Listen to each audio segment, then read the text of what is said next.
नमस्ते। दुनिया भर के बाजारों में अचानक से एक बड़ी गिरावट आई और इसने सबको चौंका दिया।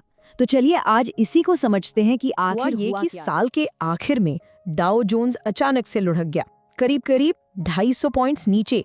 जाहिर है इससे निवेशकों में चिंता तो सिर्फ होनी ही स्टॉक थी। मार्केट तक ही नहीं रुकी। सोना, जिसे हम हमेशा से एक सेफ इन्वेस्टमेंट मानते आए हैं, वो भी इस गिरावट से नहीं बच पाया। एक ही दिन में उसकी कीमतों में भी जोरदार गिरावट देखने को मिली। करते हैं पैलेडियम की। इसमें तो एक ही दिन में इतनी जबरदस्त गिरावट आई कि मानो पूरे बाजार में भूचाल ही आ गया। वाली थी, ये बहुत तेज थी और हर तरफ फैली हुई थी और इसने इन्वेस्टर्स के दिमाग में बस एक ही सवाल खड़ा कर तो दिया। चलिए अब इस गिरावट की वजहों को जरा गहराई से समझते हैं। और इसकी कहानी शुरू होती है वॉल स्ट्रीट से। तो सबसे पहला और प्रॉफिट टेकिंग, जिसे हम मुनाफा वसूली भी कहते हैं। देखिए हुआ ये कि पूरे साल बढ़िया कमाई करने के बाद इन्वेस्टर्स अब अपना प्रॉफिट कह सकते हैं कि कैश में बदलना चाहते थे, उसे सिक्योर करना चाहते थे। वसूली के चक्कर में मार्केट में लगातार 2 दिनों तक बिकवाली का दौर चला। नतीजा, डाउ जोन्स हो, S&P 500 हो या नैस्डैक, अमेरिका के सारे बड़े इंडेक्स लाल निशान में बंद हुए। प्रॉफिट टेकिंग की नहीं थी, इसके पीछे एक और डर काम कर रहा था। टेक सेक्टर में एक AI बबल की चिंता जोर पकड़ रही थी।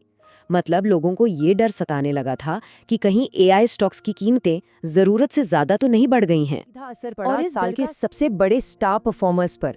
एनवीडिया, मेटा, ओरेकल, ये वो बड़े टेक स्टॉक्स थे जिन्होंने इस साल खूब कमाई की थी, लेकिन अब इनमें भी गिरावट शुरू हो गई थी। आग वॉल स्ट्रीट में लगी थी, वो वहीं तक सीमित नहीं रही। चलिए देखते हैं कि कैसे इसकी लपटें दुनिया के दूसरे कोनों तक पहुंची। ये घबराहट बहुत तेजी से पूरब की तरफ फैली। अमेरिका के टेक स्टॉक्स में जो कमजोरी आई, उसका सीधा और बहुत तेज रिएक्शन हमें एशियाई बाजारों में देखने को मिला। छोटा मोटा नहीं था। जापान के निके से लेकर चीन के बाजार तक लगभग हर बड़ा एशियाई मार्केट दबाव में ट्रेड कर रहा था। एक तरह का डोमिनो इफेक्ट था। बिकवाली का तूफान सिर्फ शेयर बाजार तक ही नहीं रुका, कीमती धातुओं यानी प्रेशियस मेटल्स के मार्केट में तो समझिए एक भूचाल ही आ गया। स्केल देखिए जरा। पैलेडियम में 16% की जबरदस्त गिरावट।